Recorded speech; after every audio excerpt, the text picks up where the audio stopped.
Let me go to Eoghan Corry of Travel Extra. Eoghan, the figures are out today. Global tourism is back to pre-pandemic levels. To be fair, over at Cork Airport, we kind of knew that during 2024, and they went past the 3.1 passenger mark. But it's globally. We're travelling as much as we used to. The love is back. Eoghan, good morning. Good morning, Vijay. The love is back, but the love isn't back at the same level in different places. What we saw was a very sluggish return in Africa and Asia, and we saw Europe and North America recovering a little bit more quickly. And even within Ireland, we've 8 airports in the island. 6 of them are back to pre-pandemic levels. 2 are not. Airlines, Ryanair, which really drove the figures for Cork, and it's great to see Cork reaching that milestone. But Ryanair have grown really, really fast. They were very quick to move after the pandemic. They kept the pilots licensed and the aircraft certified, and they moved, and they've been eating other people's lunch. They've moved much faster than Air France, British Airways, and Lufthansa Group, who are the second biggest in Europe. Ryanair is about 60 million ahead of them. They reported figures of 197 million before Christmas, and they're even ahead of EasyJet and Wizz, which are their big low-cost. What allows them to do that, Eoghan? Is it sheer size now? What they did really was they were ready to move post-pandemic as people got back, and the other airlines were slower to get going. They kept their pilots employed and they kept their aircraft licensed, so they didn't get that in that queue for recertification. And they also worked really hard. They also threw a lot of very low fares in, not so much last year and this year, but in 2022 they were putting in very, very low fares into the market. The reward for that is they have about 60% market share in Ireland. They were around 43-44% pre-pandemic, and they have a very big market share in Italy as well, about 40%, 25% in Spain and Britain. Now they're the United Nations.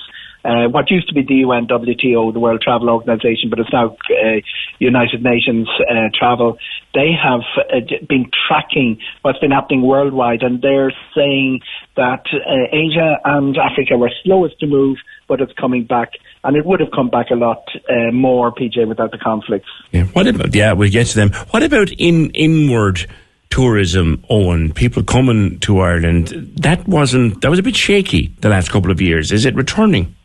Not at all. It's very far behind in numbers. There's a load of things going on there. The lift is right, the access is right.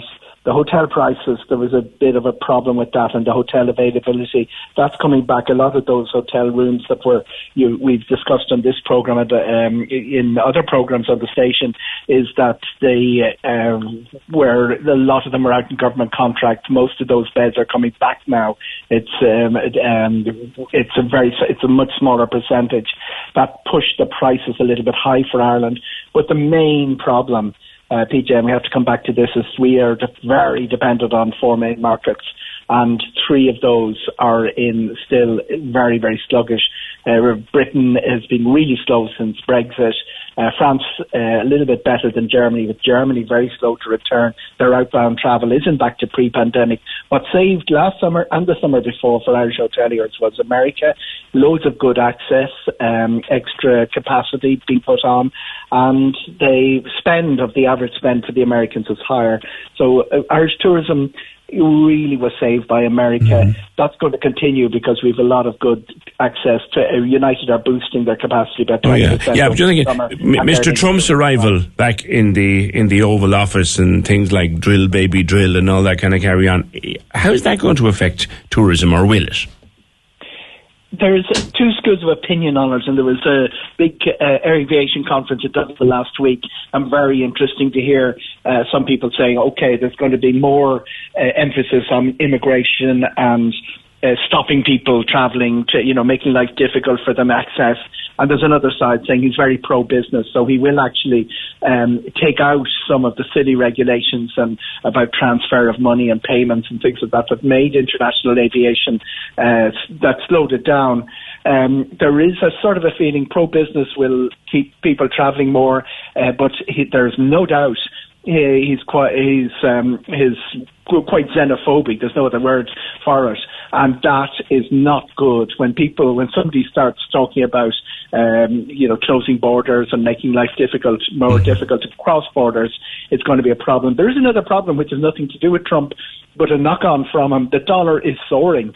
It's really expensive to go to America. Yeah. You can end up with a family of four paying $200 for breakfast.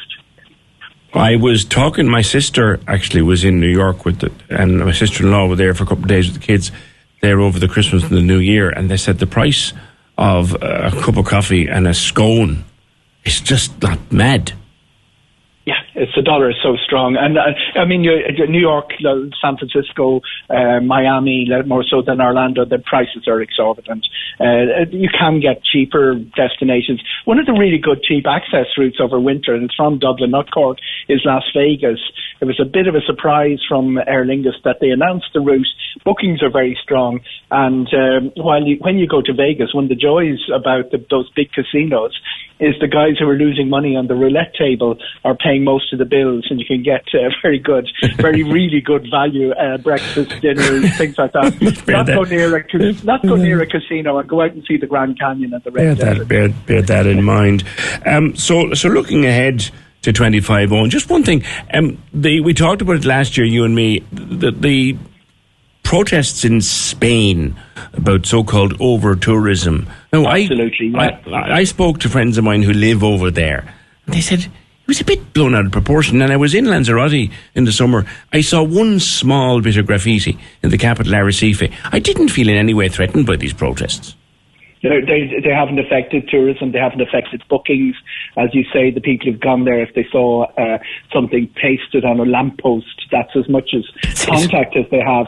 And the point has to be made that the protests are not really against tourists at all. They're against the local government.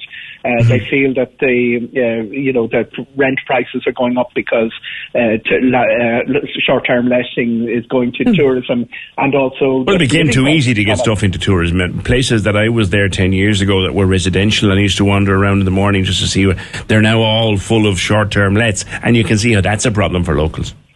A big issue. I'm not sure if it translates exactly into long-term lets when you stop people short-term lets. A lot of the houses and the holiday homes particularly were boarded up empty. But this is one that's going to run. The Spanish government have moved this week to block house sales to non-EU residents. Doesn't affect Ireland, but it certainly affects a big British market. Yes, and they love buying their houses over there. They make whole television series about it.